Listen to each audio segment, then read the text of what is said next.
A flurry of new indictments today ensnaring celebrities, CEOs, college coaches in a massive scheme to game the college admissions system. Felicity Huffman, an Academy Award nominee, and Lori Loughlin, the actress of Full House and Fuller House fame, just two of the more than 40 alleged participants in a wide-ranging conspiracy to cheat, bribe, and lie to get children of the super rich into elite university. Here's Andrew Lelling, U.S. Attorney for the District of Massachusetts, and the FBI Special Agent in charge, Joseph Bonavolonta. We have charged 3 people who organized these scams, 2 SAT or ACT exam administrators, 1 exam proctor, 1 college administrator, 9 coaches at elite schools, and 33 parents who paid enormous sums to guarantee their children's admission to certain schools. This is not a case where parents were acting in the best interests of their children. This is a case where they flaunted their wealth, sparing no expense, to cheat the system so they could set their children up for success with the best education money could buy, literally. Some spent anywhere from $200,000 to $6.5 million for guaranteed admission. Their actions were, without a doubt, insidious, selfish, and shameful. CNN's Bryn Chingers joins us now live from Boston. She was right there as this was unveiled. Bryn, wow.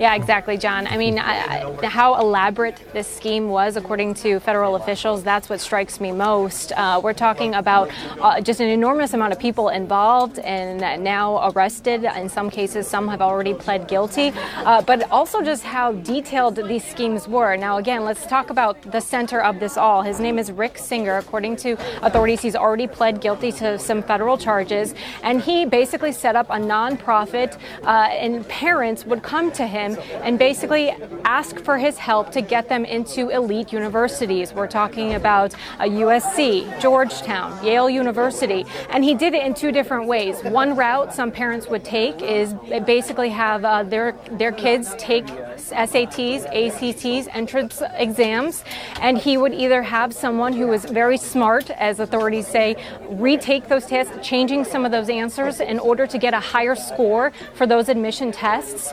In some cases, they would have their daughter or son go to a therapist and get more time to take those entrance exams. That was one route. Another route, according to federal authorities, was this singer would get in touch with athletic coaches at these universities and have students admitted through the athletic route, sometimes even faking pictures of these students as athletes, and basically bribing these athletic coaches to help these students get in that route.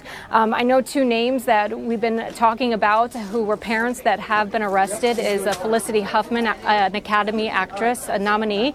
Of course, we know her from Desperate Housewives, among other movies and shows. And then Lori Loughlin, we know her, of course, from Hallmark movies, Full House. She was the mom in Full House.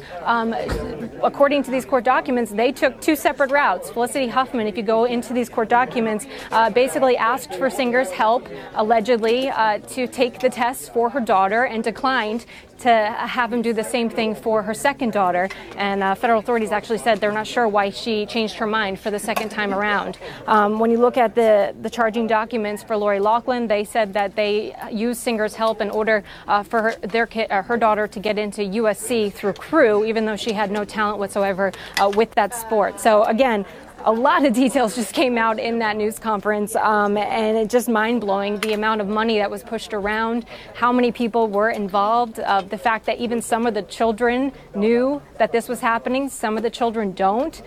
Some of these students are still in colleges, but important to note, John, that according to these authorities, these universities that were involved had no knowledge of this, but this investigation is still ongoing. Still ongoing, and interesting, the level of detail, amazing. Bryn Chingers, appreciate it, right in the room there where they just unveiled these charges. Our legal analysts, Jennifer Rogers and Paul Kellen, join the conversation now.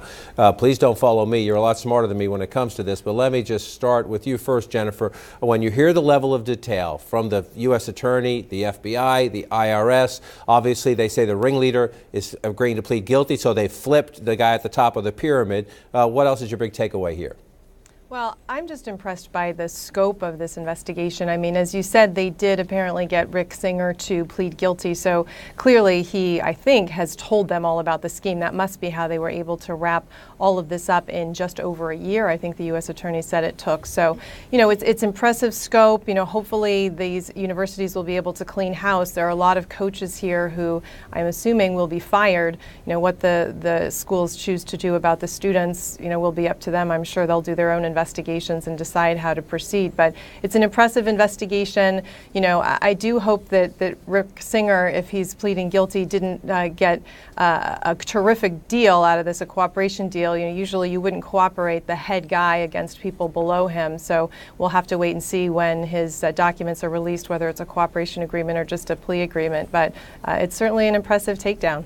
It's a great point about we'll see what the plea agreement is there. And Paul, you heard the U.S. Attorney say they got a tip. They were interviewing a target in a completely different investigation who apparently was trying to give them something, which happens a lot in law enforcement. I'm in trouble. Let me give you something else. Again, your biggest takeaway, and include for me, if you will, the significance of them using RICO, the racketeering statute here. It's a fascinating use of the racketeering statute, which is customarily used against organized criminals.